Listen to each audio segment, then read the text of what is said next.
Nabi mengajarkan doa, yaitu apa? Allahumma inni as'alukal huda wat tuqa wal afaf wal ghina. Asyhadu anna sayyidana Muhammadan abduhu wa rasuluhu la nabiyya ba'dahu. Allahumma shalli wa sallim wa barik ala nabiyyina Muhammad wa ala alihi وصحبه أجمعين. أما بعد فقال الله تعالى في القرآن الكريم أعوذ بالله من الشيطان الرجيم بسم الله الرحمن الرحيم فتعالى الله الملك الحق ولا تعجل بالقرآن من قبل أن يقضى إليك وحيه وقل ربي زدني علما وقل ربي زدني علما. صدق الله العظيم.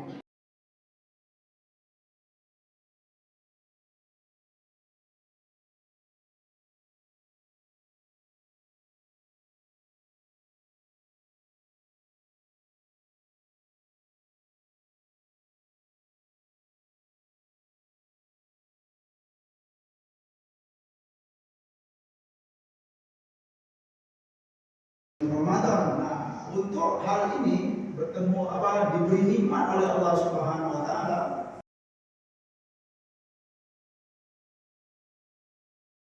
Bismillahirrahmanirrahim. Assalamualaikum warahmatullahi wabarakatuh. Waalaikumsalam warahmatullahi wabarakatuh. Alhamdulillahirabbil alamin. Nahmaduka Allahumma ala ni'amin yu'til hamdu biziyadiha.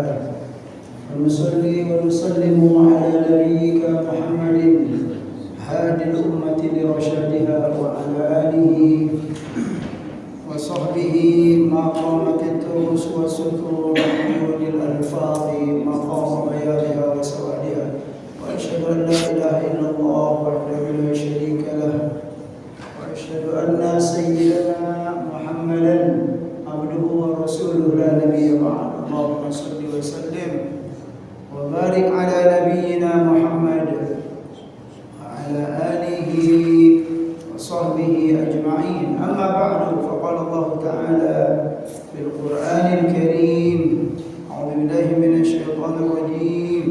Bismillahirrahmanirrahim. Fata'ala Allahul malikul haqq ولا تعجل بالقرآن من قبل أن يقضى إليك وحيه وقل ربي زدني علما وقل ربي زدني علما. صدق الله العظيم. Jamaah salat subuh Masjid Al-Kahfi rahimahullah. Mari kita meningkatkan ketakwaan dan rasa syukur kehadiran Allah Subhanahu wa taala atas segala nikmat yang telah dikaruniakannya kepada kita, kepada kedua orang tua kita dan kepada seluruh hamba yang kita sayangi dalam hidup ini. Salawat dan salam semoga selalu disampaikan oleh Allah kepada baginda Nabi Muhammad sallallahu alaihi wasallam. Allahumma shalli wa sallim wa barik ala nabiyyina Muhammad wa ala alihi wa sahbihi ajma'in. Berbahagialah hamba yang selama hidupnya banyak membaca salawat dan salam kepada baginda Nabi. Berbahagialah hamba yang selama hidupnya punya niat, punya tekad yang kuat untuk mengamalkan ajaran-ajaran Rasul sallallahu alaihi wasallam di dalam kehidupannya. Di antara ajaran-ajaran Rasul yang dari zaman dahulu sampai sekarang masih terjaga dan dijaga oleh kaum muslimin, yaitu menghadiri atau mengadakan majelis ilmu. Ini termasuk sunnah Nabi yang sangat dianjurkan. Sebelum saya melanjutkan atau kita memulai kitab, ada baiknya saya akan beri mukadimah, yaitu syukur kita kepada Allah untuk tahun ini kita diberikan kesempatan untuk bertemu dengan apa Pak Ibu? Dengan bulan Ramadan. Iya, tidak ada salahnya saya mengingatkan. Kita meyakini bahwa kaum muslimin dan kaum muslimah sangat bergembira dan senang bisa memasuki atau bertemu dengan bulan Ramadan tahun ini. Alhamdulillah. Betul nggak jamaah sekalian? Senang apa gembira nih? Senang apa gembira? Ya saya juga yakin kayaknya nggak ada lah. Ya mungkin nggak ada atau apa gitu. Kaum muslimin kaum muslimah yang kayaknya dengan hadir bulan Ramadan itu kayaknya tertekan gitu. Wah nggak bisa makan siang lagi katanya gitu kan. Kayaknya ya kita tidak itulah kita baru senang saja. Ya, terutama saya semua kaum muslim itu senang dengan hadirnya bulan Ramadan dan apa ya mungkin ya, dan bisa dipastikan juga gitu bagi yang senang ya, bagi yang gembira itu menganggap sebagai apa? Sebagai nikmat dari Allah Subhanahu wa taala bisa bertemu dengan bulan Ramadan. Nah, untuk hal ini bertemu diberi nikmat oleh Allah Subhanahu wa taala. Ada sebuah pesan atau statement atau istilahnya penjelasan dari Imam Nawawi ya, juga pengarang kitab Riyadhus Shalihin ini. Tetapi penjelasan itu disampaikan dalam kitab Al-Adhkar. Itu karangan Imam Nawawi juga. Kitab Al-Adhkar itu sangat bagus sekali Pak. Selain Riyadhus Shalihin ini, beliau juga punya kitab Al-Adhkar namanya. Judulnya apa itu? Al-Adhkar. Adhkar itu jamak dari dzikir. Ya, kitab tentang dzikir itu bagus sekali ya. Sangat dianjurkan oleh para ulama ya. Kalau kita baca kitab itu, insya Allah kita akan menemui penjelasan-penjelasan apakah ini bid'ah atau tidak ya. Mungkin kita terkadang bingung gimana ini dalil-dalilnya gitu kan. Apa zikir setelah sholat jahar segala macam itu bid'ah atau tidak? Di sana dijelasin semuanya. Siapa yang tidak percaya, siapa yang tidak mengakui ya keilmuan Imam Nawawi rahimahullah ya. Imam Nawawi itu kalau menurut kami termasuk salah seorang ya, ulama yang diterima oleh semua atau seluruh kalau bahasa kita ini aliran-aliran yang ada dalam Islam gitu loh. Mau ini mau itu, pokoknya kalau sudah Imam Nawawi menjelaskan itu terdiam semua tuh Pak. Oh gitu ya, karena nggak bisa gitu loh ya. Beliau ini termasuk bintang dalam ilmu hadis, dalam ilmu fikih, dalam ilmu bahasa semuanya gitu ya. Nah dalam kitab Al-Adhkar tersebut ya kalau boleh saya menyampaikan tentang kitab Al-Adhkar tersebut ada seperti komentar lah atau pesan atau istilah yang populer dalam kalangan para ulama pentingnya kitab tersebut. Apa istilahnya? Bi'idad washaril adhkar. Bi' itu artinya jual, ada itu rumah artinya. Artinya apa Pak Ibu? Juallah rumah, wastaril adhkar, dan belilah kitab Al-Adhkar. Nah itu artinya apa itu? Kitab ini penting sekali, sangat bagus, bermanfaat bagi kaum muslimin. Kok beli kitab ini harus jual rumah gitu? Artinya apa? Kitab itu sangat berharga sekali. Rumah ratusan juta gitu kan.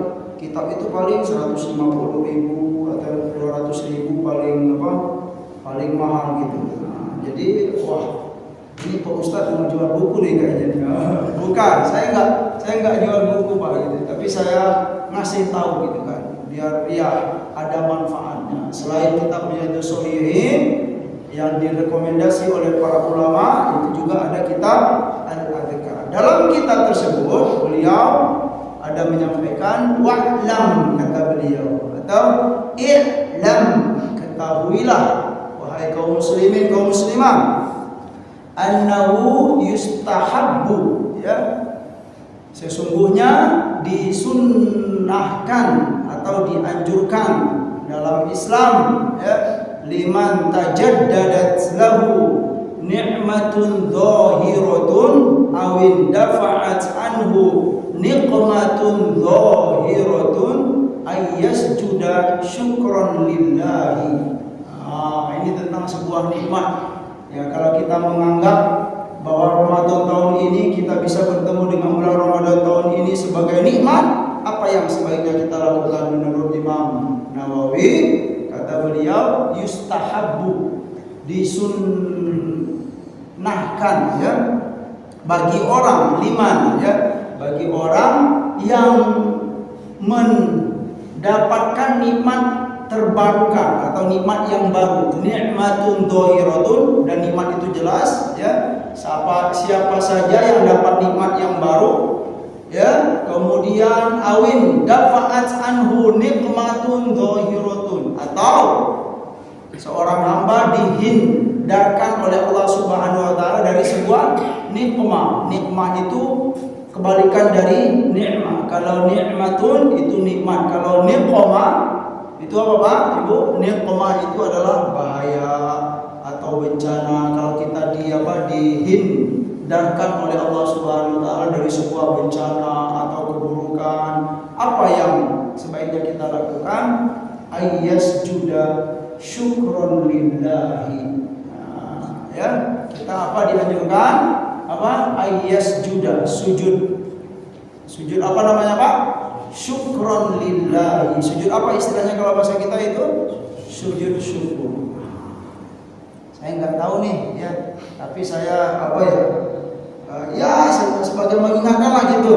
Mungkin sebagian kita di awal Ramadan kemarin gitu kan, ya sudah sujud syukur gitu. Alhamdulillah ya Allah, maghrib ini ya Allah gitu kemarin gitu kan. Atau sebelum sholat apa? Tarawih di malam kemarin gitu kan, kita sujud syukur kepada Allah. Bagi yang belum ya dipersilakan gitu kan. Tapi jangan sekarang Pak, nanti aja gitu. Ya, sujud syukurlah kepada Allah, itu dianjurkan. Ya kalau kami pribadi, alhamdulillah saya pribadi ya kemarin sudah sujud syukur ya, sebagai mengingatkan, karena memang kita subhanallah ya, dengan izin Allah Subhanahu wa taala dipertemukan dengan bulan Ramadan tahun ini. Semoga kita diberi kekuatan oleh Allah Subhanahu wa taala untuk memaksimalkan ya kesempatan yang diberikan ini ya. Semoga kita diberikan keberkahan, kebaikan, dan berlimpah rahmat serta karunia, amal soleh dan yang lain-lain. Ya, tentu itu kita meyakini bahwa kita tidak mampu untuk melakukan itu semua kecuali dengan kekuatan dan bimbingan dari Allah Subhanahu wa taala. Itulah maknanya wala haula wala quwwata illa billah. Wala haula wala quwwata illa billahil aliyyil azim. Jemaah sekalian yang dimuliakan oleh Allah Subhanahu wa taala. Alhamdulillah kita masih dalam bab at-taqwa ya, bab taqwa. Kita kemarin sudah membacakan satu hadis. Kalau ayat-ayatnya sudah ya, mungkin ada kaitan juga dengan bulan puasa atau ayat puasa yang sudah biasa kita kenal. A'udzubillahi minasyaitonirrajim. Ya ayyuhalladzina amanu kutiba 'alaikumus shiyamu kama kutiba 'alal ladzina min qablikum kama kutiba 'alal ladzina min qablikum la'allakum tattaqun. Ya, wahai orang-orang yang beriman, telah diwajibkan atas kalian berpuasa sebagaimana kama kutiba 'alal ladzina min qablikum, sebagaimana telah diwajibkan pula oleh Allah Subhanahu wa taala bagi kaum-kaum sebelum kalian. Yang mana target atau tujuan atau hikmah ya, yang diinginkan oleh Allah Subhanahu wa taala dari berpuasa apa itu? La'allakum tattaqun. Ayat tentang takwa ini sangat banyak ya, cuman beliau hanya menyimpulkan beberapa saja. Ya, ayat-ayat sudah kemarin. Nah, selanjutnya kita akan menyampaikan hadis yang kedua hari ini. Bismillahirrahmanirrahim. An Abi Sa'id Al-Khudri radhiyallahu anhu 'anil Nabi sallallahu alaihi wasallam qala, dari Nabi sallallahu alaihi wasallam beliau bersabda, inna dunya hulwatun khadiratun ya, wa in innallaha mustakhlifukum fiha fayanzuru kaifa ta'malun fattaqud dunya wattaqun nisa fa inna awwala fitnati bani Israil kanat fin nisa. Rawahu Muslim wa Ahmad. Hadis yang pertama dari Abu Sa'id Al-Khudri, beliau menyampaikan riwayat ini dari Nabi sallallahu alaihi wasallam. Nabi bersabda, sesungguhnya dunia itu, kata Nabi, dunia ini, inna dunya, sesungguhnya dunia ini, hulwatun khadiratun. Dunia ini, kata Nabi, hulwatun. Hulwa itu artinya manis, khadiratun, hijau. Nah, ini memang tentang apa Pak ya istilahnya? Ya tidak bisa kita pungkiri ya. Kira-kira betul nggak jemaah sekalian? Dunia itu hulwatun, iya. Ya, wa khadiratun, hijau. Ya, kenikmatan, keindahan dunia itu memang menggiurkan, itulah intinya. Kata Nabi sallallahu alaihi wasallam. Ya, tapi jangan sampai jangan sampai kita terhadap keindahan dunia tersebut kita menjadi lalai atau tertipu ya. Karena kata Nabi, wa innallaha, dan sesungguhnya Allah Subhanahu wa taala mustakhlifukum fiha. Ya, istikhlaf itu apa? Itulah yang ayat yang biasa kita dengarkan, wa idz qala rabbuka lil malaikati inni ja'ilun fil ardi khalifah ya. Dan ketika Allah Subhanahu wa taala berkata kepada para malaikat, wahai para malaikatku, inni ja'ilun fil ardi khalifah, sesungguhnya aku akan menjadikan di bumi itu khalifah. Jadi manusia sebenarnya secara umum ya, anak atau istilahnya Bani Adam itu memang ditugaskan oleh Allah Subhanahu wa taala untuk mengatur bumi ini Pak, atau sebenarnya merekonstruksi lah kalau bahasa kitanya.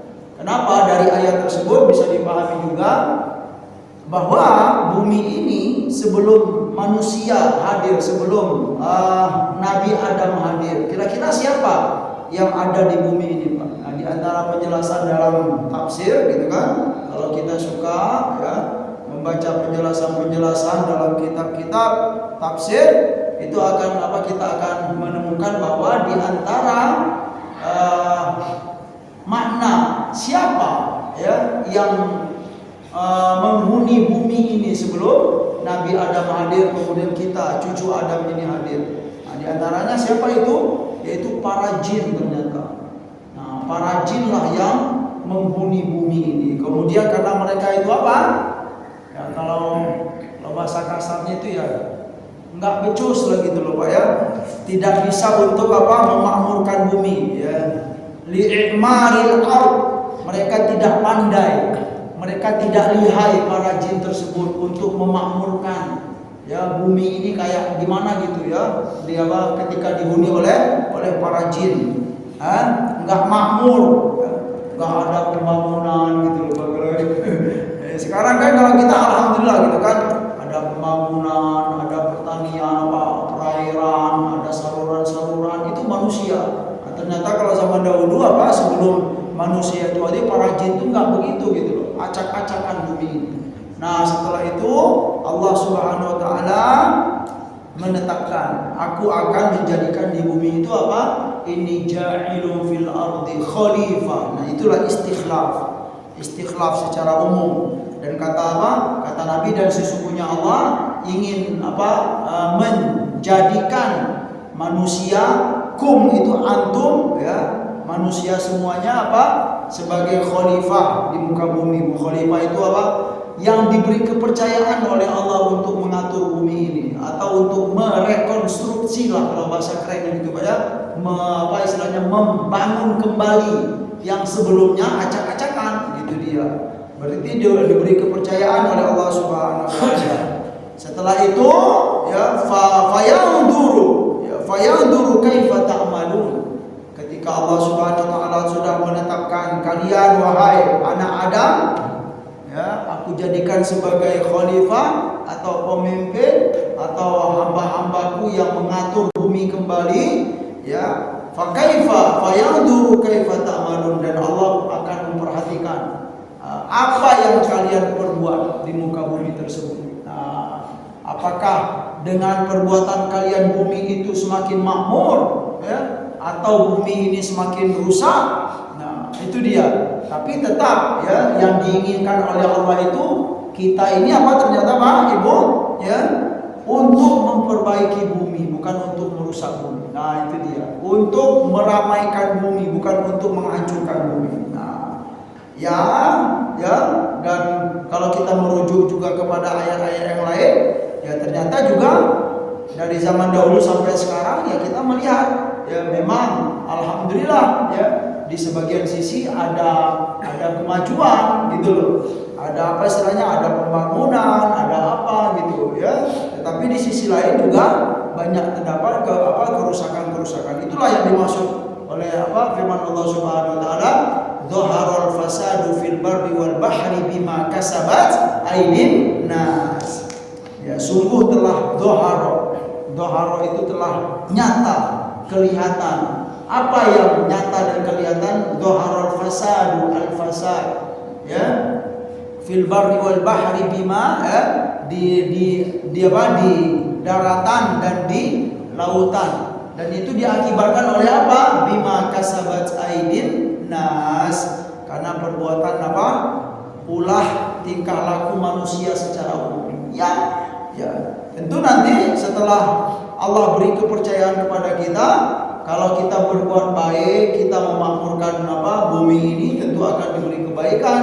Dan hamba-hamba yang berbuat kerusakan, al-mufsiduna fil ardi, tentu mereka akan diminta pertanggungjawaban oleh Allah Subhanahu wa taala. Semoga kita termasuk hamba-hamba yang diarahkan oleh Allah dan oleh Rasulullah sallallahu alaihi wasallam, ya, hamba-hamba yang tidak berbuat kerusakan di muka bumi ini. Kerusakan itu kalau kita bahas sangatlah banyak sekali, Pak. Kerusakan itu bukan hanya kerusakan gedung saja, bukan hanya kerusakan lahan kayak apa lagi, bukan itu saja.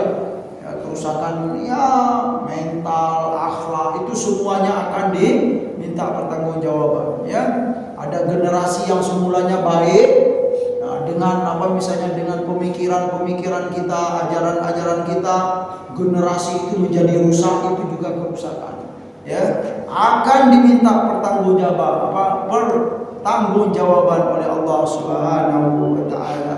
Setelah Allah menjadikan kita, ya, atau memberikan kita kepercayaan untuk mengatur bumi ini, fayanzuru kaifa ta'malun, dan Allah akan memperhatikan apa yang kalian perbuat. Lalu kata Nabi, fattaqud dunya, dan takutlah kalian, bertakwalah kalian terhadap dunia ini. Ya, artinya apa jemaah sekalian? Hati-hati, ya, di dunia ini, kata Nabi Shallallahu Alaihi Wasallam. Jangan sewena-wena, jangan apalagi, ya, kalau dalam mencari rezeki jangan rakus, jangan terlalu brutal. Itulah pesan dari Nabi kita Shallallahu Alaihi Wasallam. Kalau boleh saya menyampaikan kutipan dari Rasul, ya, jangan rakus, jangan brutal dalam mencari rezeki Allah. Itu bahasa dari Nabi itu apa? Wa fa'ajmilu fit talab. Itu bahasa dari Nabi. Fa'ajmilu, dan berbuat apa istilahnya? Ajmilu itu apa ya? Berbaik-baiklah kalian fit talabi, dalam mencari rezeki Allah. Itu ya, dalam mencari rezeki Allah itu apa, Pak? Fa'ajmilu, kata Nabi. Berbaik-baiklah kalian. Ya, kalau bahasa kitanya apa ya? Ya, jangan terlalu brutal, jangan terlalu ya, pokoknya hantam semua, yang penting saya dapat gitu. Itu bukan ajaran Rasulullah SAW. Nah, di antara hikmahnya kenapa kata Nabi? Ya, kalau boleh saya perjelas lagi makna dari fa'ajmilu fit tolak itu, ya, berbaik-baiklah kalian, ya, dalam mencari rezeki Allah. Maknanya adalah al-iqtisad, sederhana. Nah, itu sederhana, ya. Ya jangan terlalu apa ya, jangan terlalu habis-habisan gitu. Kenapa? Kenapa? Gitu. Di antara hikmahnya kenapa kata Nabi SAW kita tidak boleh terlalu rakus, terlalu brutal, hantam ke apa, hantam semuanya yang penting dapat gitu kan. Karena tetap saja kata Nabi SAW, dan itu sudah banyak dalam Al-Quran. Rezeki itu apa Pak? Maksumun. Rezeki kita itu sudah maksum. Maksum itu apa? Sudah dijatahkan oleh Allah Subhanahu wa taala. Enggak bisa. Ya, mungkin ada seorang hamba bekerja di pagi hari, pergi ke pasar, dari pagi, siang alhamdulillah dapat rezeki, ya, sebelum sore pulang. Pas sebelum sore hitung-hitung hasil. Gitu loh Pak ya. Kok segini gitu ya dapatnya gitu Pak ya. Padahal badan saya masih kuat, ini mau nyari yang lebih gitu Pak ya. Gitu loh. Masih kuat menurut kita gitu, masih bisa untuk mencari lagi. Tapi ingat ya, rezeki itu sudah sudah ditakar oleh Allah ya. Sudah makdur. Ya makdur atau maksud. Ya. Mau berlama-lama pun di pasar kalau memang rezekinya sudah ditakar segitu ya enggak bisa Pak, Ibu. Nah, tetap saja ya Allah yang sudah mengatur rezeki kita. Karena rezeki itu sudah diatur ya oleh Allah Subhanahu wa taala, memang kita dianjurkan untuk memaksimalkan, tidak ada salahnya memaksimalkan dalam mencari rezeki. Tapi enggak boleh ya. Caranya itu apa? Hantam kiri dan kanan enggak boleh. Kita dianjurkan untuk memperhatikan arahan-arahan dari Allah dan Rasul. Di antaranya apa? Jangan terlalu brutal. Jangan terlalu apa istilahnya? Ya, pokoknya tidak ya. Fa'ajmilu fit talabi kata Nabi. Berbaik-baiklah kalian dalam mengais rezeki Allah. Insyaallah kalau kita sudah berjalan sesuai dengan arahan Rasul Shallallahu Alaihi Wasallam, kemudian pada akhirnya kita dapat segini, kemudian kita ridho terhadap apa yang kita dapat, itu merupakan kebahagiaan atau keberkahan yang sangat mulia sekali Pak. Ya tetap saja ini mungkin contoh-contoh real gitu kan. Mungkin ada hamba yang pertama ini brutal sekali dalam mencari rezeki, brutal, enggak penting. Yang penting apa? Banyak dulu misalnya. Ada hamba yang kedua, dia mengikuti arahan Rasulullah sederhana, pelan-pelan, jangan terlalu brutal, ya pokoknya gitulah. Nah, gitu loh. Dikit dapatnya misalnya Pak, Ibu, dikit dapatnya. Tetapi ini apa? Keberkahan diberikan oleh Allah Subhanahu wa taala. Yang banyak ini apa? Keberkahan itu enggak ada. Itu mungkin semua kita sudah tahu lah ya contoh-contoh dalam kehidupan ini. Dan keberkahan itu kita harus meyakini keberkahan dan tidak berkahnya itu bukan hanya untuk kita saja ternyata. Gitu. Bukan hanya untuk kita saja. Kita harus memikirkan, iya saya dapat banyak ini. Kemudian bagaimana dengan siapa? Anak istri saya gitu loh. Ya. Banyak ini ya, apakah itu akan bermanfaat untuk anak istri atau tidak? Gitu loh. Atau berkah untuk anak istri atau tidak, itu memang perlu untuk diperhatikan ya, perlu untuk direnungkan ya. Karena pada akhirnya itu tadi gitu kan akan berdampak semuanya.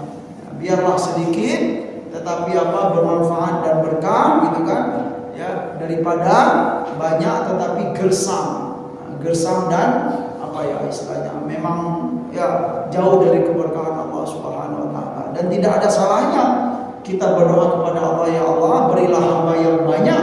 Tidak ada salahnya Pak, banyak ya Allah, berlimpah ya Allah, tetapi apa?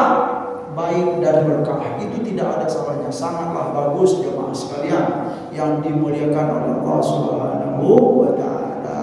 Fattaqud dunya kata Nabi ya, takutlah kalian terhadap ya realita dunia ini, yang semua yang sudah disampaikan oleh Nabi.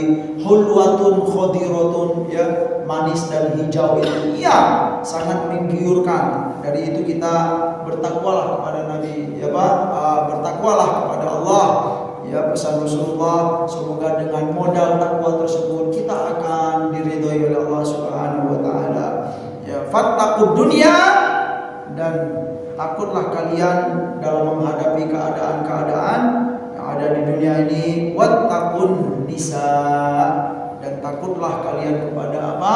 Secara khusus ini jamaah sekalian tentang apa?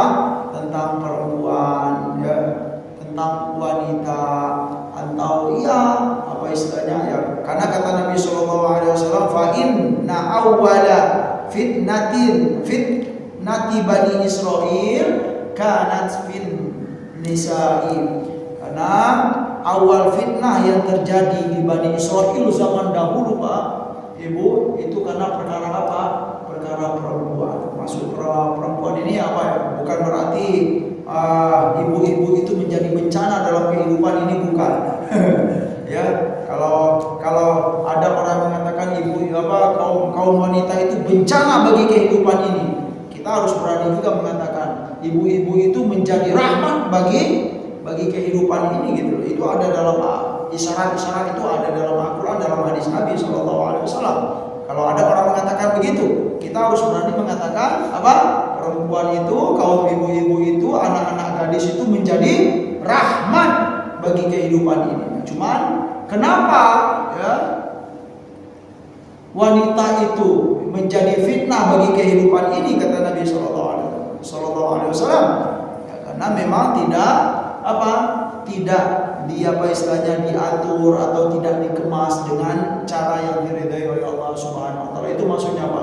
Ya, anak gadis misalnya gitu kan, ya apa istilahnya berpenampilan ya yang tidak sesuai dengan arahan Al-Quran dan hadis misalnya, itu menjadi fitnah. Itu maksudnya Pak ya. Ya, buka-buka aurat itu menjadi fitnah. Nah, kalau bisa ya sebelumnya buka-buka aurat, kita sebagai apa? Sebagai orang tua, sebagai kakak misalnya, sebagai paman, ya kewajiban kita hanya untuk menyampaikan gitu, adik gitu, kakak gitu ya, anakku gitu kan, pakailah pakaian yang rapi. Nah, itu nasihat yang baik. Karena perkara itu memang menurut Rasulullah, dan kita harus meyakini Pak ya, fitnah yang paling besar ya, dan itu terjadi sebelum Islam, kata Nabi SAW, dan sampai sekarang juga kita mengakui gitu kan, yaitu apa? Fitnah perempuan. Karena perempuan, karena apa istilahnya, urusan perempuan ini orang banyak apa? Bisa berkelahi. Betul nggak itu Pak? Bisa berkelahi ya, bukan hanya berkelahi saja, bunuh-bunuhan. Dan bunuh-bunuhan itu bukan hanya untuk ini saja, bukan untuk satu generasi saja istilahnya. 7 keturunan aku akan kejar kamu misalnya. Itu apa? Ternyata perkara apa itu Pak? Perkara perempuan ini. Ya. Dan itu ya semua kita apa sudah mengakui lah itu. Nah, caranya bagaimana agar kita terselamatkan, terhindar dari fitnah perempuan ini? Didiklah. Nah, itu intinya Pak ya, Ibu. Didiklah, mari kita sama-sama untuk mendidik anak-anak perempuan kita terutama. Bukan berarti nggak perlu didik anak laki-laki juga gitu ya. Berarti apa ini? Didik anak perempuan saja. Terus Pak Ustaz, kalau nggak ada anak perempuan gimana? Nggak perlu pendidikan anak gitu kan? Anak laki-laki itu dididik juga gitu loh Pak ya. Cuman memang perhatian Rasul, karena memang bukti-bukti dalam sejarah itu memang begitu. Pendidikan anak perempuan itu memang hal yang subhanallah, yang istimewa ya, karena memang dampaknya kalau anak perempuan itu tidak baik, dampaknya besar, dan sebaliknya kalau anak perempuan itu baik kita didik ya, alhamdulillah ya, itu akan berdampak besar sekali bagi kehidupan kita. Itulah banyak sekali subhanallah hadis-hadis Nabi. Di antara hadis yang populer itu bagaimana? Kalau ada seorang hamba punya anak perempuan 3 orang, itu menjadi kemudian tiga orang perempuan itu ya dididiknya dengan pendidikan yang baik, kemudian menjadi solehah semua, subhanallah. Itu menjadi jaminan bagi orang tuanya Pak, kebahagiaan yang istimewa dunia dan akhirat ya, kalau mampu untuk mendidik anak perempuan kita dengan pendidikan yang sangat baik dan mulia ya. Nah, terus Pak Ustaz, kalau cuma satu gimana anak perempuan? Didik aja Pak gitu ya. Ya, nggak perlu nunggu 3 dulu gitu kan. Ya, pokoknya kalau kita punya anak perempuan, ya memang dalam hadis kalau kita melihat punya keistimewaan. Pendidikan kepada anak perempuan itu istimewa. Ya bisa dikatakan gitu loh, harus dilebihkan dari anak laki-laki kalau boleh begitulah. Ya, makna dari yang tersirat. Bukan berarti kita juga tidak terlalu perhatian dengan anak laki-laki. Anak laki-laki juga punya keistimewaan. Itulah di antara makna, ya. Karena kata Nabi SAW, fitnah yang pertama terjadi di Bani Israel sampai mereka bertikai bunuh-bunuhan, bermusuh-musuhan, itu ternyata karena perkara perempuan, ya, fitnah dari perempuan. Nah, itu dia maksudnya. Jemaah sekalian yang dimuliakan oleh Allah Subhanahu wa taala. Hadis berikut, bismillahirrahmanirrahim. Ani bin Mas'ud radhiyallahu anhu anna Nabiy sallallahu alaihi wasallam kana yaqul Allahumma inni as'aluka al-huda wat-tuqa wal-'afaf wal-ghina. Ini dia, subhanallah. Dari Ibnu Mas'ud radhiyallahu anhu, beliau menyampaikan bahwa suatu hari Nabi sallallahu alaihi wasallam atau Nabi membaca doa. Kana yaqul, Nabi membaca doa, yaitu doa ini sangat penting, sangat baik. Bagi yang belum pernah hafal, silakan dihafal. Bagi yang sudah mengamalkan, ya, mari kita teruskan, lanjutkan. Doa, Nabi mengajarkan doa yaitu apa?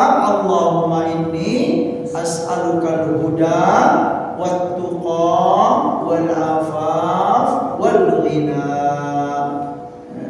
Sederhana, singkat Pak, tetapi itu menjadi bekal yang baik bagi kita. Ya Allah, hamba minta kepadamu ya Allah. Allahumma inni as'aluka, aku minta kepadamu ya Allah. Apa? Dalam hadis ini, dalam doa ini 3 perkara. Ya, 4. Yang pertama al-huda, yang kedua at-tuqa, yang ketiga wal-'afaf wal-ghina. Mari kita memahami makna. Yang pertama adalah al-huda. Huda itu bisa kita pahami hidayah. Gitu jamaah sekalian. Kita selalu minta hidayah kepada Allah, dan secara tidak kita sadari sebenarnya dalam sholat itu kita selalu minta hidayah kan, ya jamaah sekalian. Itu dalam surat Al-Fatihah itu Pak, ihdinas siratal mustaqim. Itu ya subhanallah ya, setiap hari sebenarnya kita itu minta petunjuk kepada Allah. Ihdinas siratal mustaqim. Ya Allah, tunjuki kami atau beri kami hidayah untuk berjalan di jalanmu yang lurus. Nah, ayat ini bukan berarti kita itu sebelumnya sesat gitu Pak ya. Bukan. Ya kenapa kita selalu minta ihdinas siratal mustaqim padahal kita apa? Sebelum sholat tadi nggak ada berbuat apa-apa ya Allah gitu. Kami lurus-lurus saja gitu Pak ya. Kok minta terus ihdinas siratal mustaqim? Di antara maknanya adalah memang selalu minta hidayah itu perlu. Kenapa? Karena dalam kehidupan ini banyak hamba yang baik, ada hamba yang baik. Terkadang Pak dalam perjalanan itu kita tergelincir. Nah, dari itu kita mintalah selalu kepada Allah. Nah, itulah apa tergelincir ini ya, itu ada apa isyarat doa yang di awal surat Ali Imran. Ya silakan buka nanti kalau baca surah Ali Imran halaman pertama itu apa doa? Rabbana la tuzigh qulubana ba'da idh hadaitana. Itu bagus sekali Pak. Ya Allah, Rabbana Tuhan kami, la tuzigh qulubana. Ya, apa arti la tuzigh qulubana? Jangan gelincirkan hati kami ya Allah. Jangan plesetkan hati kami lagi ya Allah. Ba'da idh hadaitana, setelah Engkau beri hidayah kepada kami. Nah, berarti apa? Ihdinas siratal mustaqim di antara maknanya adalah bukan berarti kita sebelumnya sesat gitu Pak ya, minta petunjuk kepada Allah. Artinya apa? Kita minta as-sabat namanya. Sabat itu apa Pak? Tetap di jalan Allah atau istiqomah. nggak melenceng lagi ya Allah gitu kan. Kalaupun hamba dahulu pernah nyeleneh gitu kan, nah dengan berdoa selalu ihdinas siratal mustaqim, artinya apa?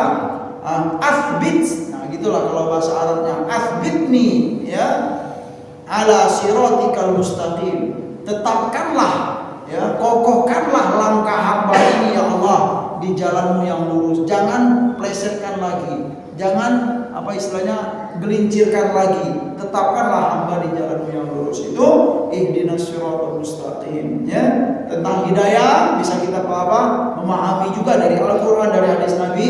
Secara umum hidayah itu bisa kita kelompokkan menjadi dua. Hidayah yang pertama memang murni dari Allah.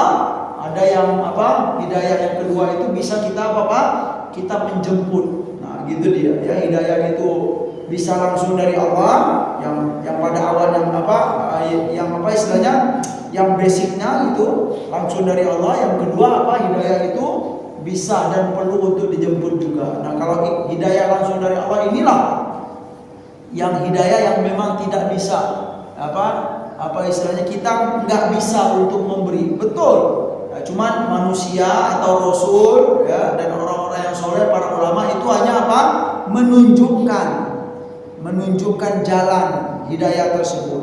Tetapi sekalipun manusia berusaha untuk menunjukkan atau sudah memaksimalkan ya, lakukan ini ya, berjalanlah di sini gitu kan. Kalau kita kembalikan kepada hidayah yang pertama tadi, kalau Allah belum memberikan, gimana Pak? Maka hamba itu ya belum ya akan dapat hidayah. Nah, itulah diantara realita dalam kehidupan ya. Nabi dengan paman beliau kan begitu cerita Pak ya. Nabi sampai sedih sekali gitu kan ya. Begitu si paman cinta kepada Nabi, membela Nabi ya, dan Nabi berharap ya beliau juga dapat hidayah, tapi memang takdir dari Allah Subhanahu wa taala belum memberikan hidayah tersebut.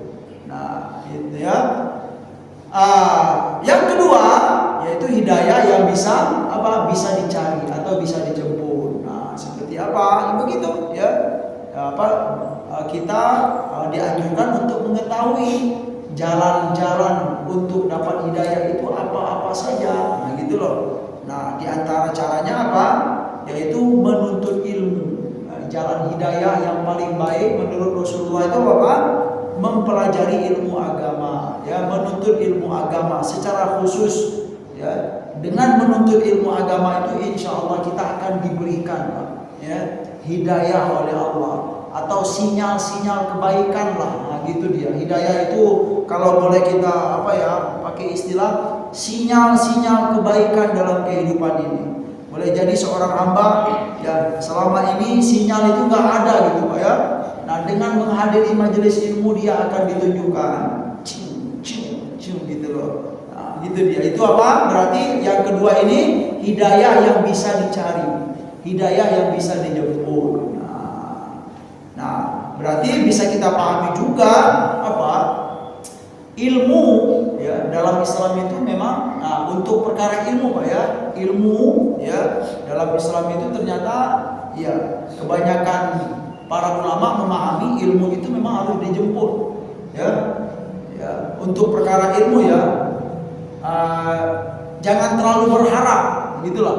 Jangan terlalu berharap jika kita tidak mau menuntut ilmu atau malas-malasan menuntut ilmu, kemudian kita berharap kepada Allah diberi ilmu. Nah, gitu. Di antara contoh, nggak bisa. Ya, disimpulkan oleh para ulama untuk perkara ilmu contohnya, ya, itu ilmu itu memang harus dicari, harus dihampiri, harus dijemput. Nah, begitu juga hidayah kalau kita kaitkan. Berarti kelompok yang kedua ini atau pembagian hidayah yang kedua ini ya perlu ya ada baiknya untuk kita melakukan atau menjemput, karena memang hidayah secara umum ada dibagi menjadi dua, hidayah yang memang langsung dari Allah Subhanahu wa taala, dan yang kedua memang hidayah yang perlu dan baik untuk dijemput. Nah, kalau hidayah yang dari Allah ini ya kalau tadi contohnya siapa?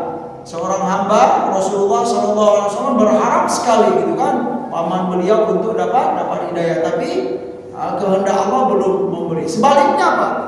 Ada juga hamba Allah yang memang tidak diinginkan tidak menginginkan hidayah tersebut. Ya, mungkin jahat atau memang kejam gitu loh, tapi setelah hidayah Allah atau kehendak Allah untuk memberi hidayah kepada beliau, berbalik itu dalam kehidupan kita. Nggak bisa, ya, orang pun juga nggak bisa nahan gitu loh. Kenapa ya? Si fulan itu dulu jahatnya minta ampun gitu ya. Jahatnya minta ampun, pokoknya kurang ajarnya minta ampun gitu loh. Tapi kok sekarang soleh sekali gitu. Nah, gitu ya. Ini nggak bisa juga karena memang hidayah itu langsung dari Allah Subhanahu wa taala. Ya, itu yang pertama adalah al-huda. Yang kedua dalam doa Nabi ini wat-tuqa. Nah, kita dianjurkan oleh Allah oleh Rasul untuk berdoa. Yang pertama, ya Allah, Allahumma inni as'aluka al-huda. Yang kedua, wat-tuqa. Tuqa inilah maknanya adalah takwa. Ketakwaan. Ya Allah, hadirkanlah ketakwaan dalam hati hamba ya Allah. Atau ya Allah, bekalilah hamba dalam hidup ini dengan bekal takwa. Dengan bekal takwa. Ya. Kalau dalam Al-Quran itu diperkuat sebaik-baik bekal itu adalah takwa. Yang dalam hidup ini untuk mendapatkan kebahagiaan baik dunia maupun di akhirat, bekal terbaik itu apa? Kalau menurut Al-Quran, takwa. Dalam surat Al-Baqarah ya, ayat tentang haji tersebut, wa tazawwadu fa inna khairaz zadit taqwa. Dan berbekallah kalian wahai manusia ya, dan ketahuilah sebaik-baik bekal itu adalah bekal apa? Takwa kepada Allah Subhanahu wa taala. Ya, insyaallah bekal takwa itu bekal yang sangat baik, yang sangat penting untuk kita perhatikan ya. Mungkin contoh lah, saya ngasih contoh real. Anak kita misalnya putra atau putri mau menikah ya. Ya, tidak ada salahnya kita fokus untuk menyiapkan bekal finansial semuanya, pekerjaan dulu gitu kan. Iya betul. Tetapi ya ternyata kalau kita merujuk kepada arahan Al-Quran, ya kalau bisa jangan kebalik Pak gitu Pak ya. Terlalu fokus dengan bekal finansial tetapi melupakan bekal takwa gitu. Nah, gitu. Tidak ada salahnya, sangat penting bekal finansial itu penting gitu loh. Tapi jangan lupakan bekal takwa. Kalau kita punya anak laki-laki, nah kamu mau nikah ya gitu kan? Iya Pak, kan sudah gede nih Pak gitu. Alhamdulillah sudah selesai kuliah gitu kan? Iya silakan saja, alhamdulillah gitu kan. Nah, sekali-kali kita kita bertanya kepada anak kita gitu kan, gimana sholatmu gitu loh Pak. Itu diantara pesan takwa loh, bekal takwa kepada anak kita. Ya, gimana sholat kamu gitu kan? Alhamdulillah Pak ya, sudah rapi gitu. Saya tidak meninggalkan sholat lagi. Nah berarti insya Allah ya, kalau dia sudah berani berkata begitu ya, kita berhusnuzon, sudah ada bekal takwa dalam dirinya. Silakan kamu kalau untuk mau menikah. Nah gitu dia contoh takwa Pak. Karena kita meyakini sebaik-baik bekal itu adalah takwa. Kalau sudah punya bekal takwa, insya Allah dalam berkeluarga nanti kamu akan diberikan kemudahan oleh Allah atas segala kesusahan atau kesempitan. Kalau ada masalah akan diberikan jalan keluar oleh Allah Subhanahu wa taala. Kalau memang kita fokus dengan bekal takwa ini. Nah, yang dikhawatirkan terlalu fokus dengan bekal-bekal yang lain, melupakan bekal takwa. Nanti dalam rumah tangga pun ya akan kewalahan. Gitu dia jamaah sekalian. At-tuqa wal afaf. Yang ketiga al-afaf. Afaf itu kalau bahasa sederhananya menjaga harga diri, Pak. Al-afaf. Ya kalau contohnya dalam kehidupan atau dalam Al-Qur'an, dalam hadis, ya contohnya itu apa ya? Seorang pemuda ya menjaga harga dirinya, kehormatan dirinya, misalnya pemuda dan pemudi misalnya. Di antara contohnya apa? Mereka ini yang pemuda dan pemudi ini ingin menjaga harga dirinya, al-afaf, dengan cara apa? Tidak mau dia terjun ke misalnya pergaulan bebas. Itu contoh real al-afaf, menjaga harga diri, ya, menjaga kemuliaan diri. Nah, jadi mintalah kepada Allah al-afaf. Ya, al-afaf itu jagalah kehormatan diri hamba ya Allah. Ya, jagalah kemuliaan diri hamba. Al-afaf. Dan terakhir wal ghina, mintalah kekayaan kepada Allah atau kaya, mintalah kaya kepada Allah. Nah, kaya itu bisa kita pahami apa? Memang minta rezeki yang banyak, betul. Ya, tidak salah lagi. Di antara makna kaya itu apa? Mintalah rezeki yang banyak. Dan rezeki itu ternyata bukan hanya bukan harta saja, bukan nominal saja. Rezeki itu bisa berupa apa jemaah sekalian? Bisa berupa ilmu. Itu minta kaya ilmu ya Allah. Minta kaya kesehatan ya Allah. Minta kaya kelapangan dada dalam hidup ini. Itu juga kaya. Sangat baik sekali doa ini. Bagi yang belum hafal, silakan kita hafal.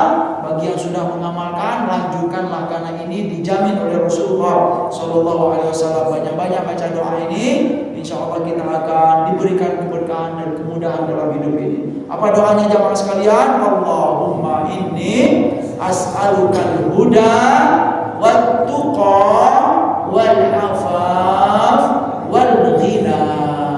Oh ya, satu poin yang saya lupa menyampaikan, makna ghina tadi ya, di antaranya yang pertama adalah minta rezeki yang banyak, kesehatan yang banyak, yang baik, dan minta ilmu yang banyak, itu yang pertama. Yang kedua, makna ghina di sini tidak mau minta-minta dalam hidup ini, Pak. Nah, itu dia.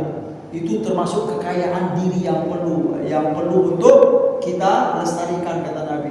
Jangan biasakan minta-minta. Dan itu saya menyampaikan ini kita lihat dari hadis-hadis yang lain. Banyak sekali pesan Rasulullah. Ya, jadi minta bantuan kepada orang itu kalau menurut hadis Nabi, Pak, memang ada masa-masanya, ada momen-momennya. Kalau memang belum terdesak betul, kalau nggak ada lagi cara gitu kan, baru kita diperbolehkan oleh Rasulullah untuk minta-minta. Tapi selagi masih bisa, ya, melangkah, masih bisa bergerak, masih bisa mencari, masih bisa mengais, ya, dengan cara yang mulia.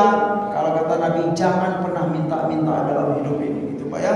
Atau jangan pernah minta-minta, atau jangan biasakan, gitulah maksud saya gitu. Jangan biasakan untuk minta-minta kepada orang. Itu termasuk apa? Al-ghina, kekayaan diri yang diberikan oleh Allah Subhanahu wa taala kepada kita. Sekian, jemaah sekalian, sudah siang nih kayaknya nih. Tapi memang kita nggak ada sarapan ya. Subhanakallahumma wa bihamdika asyhadu an la ilaha illa anta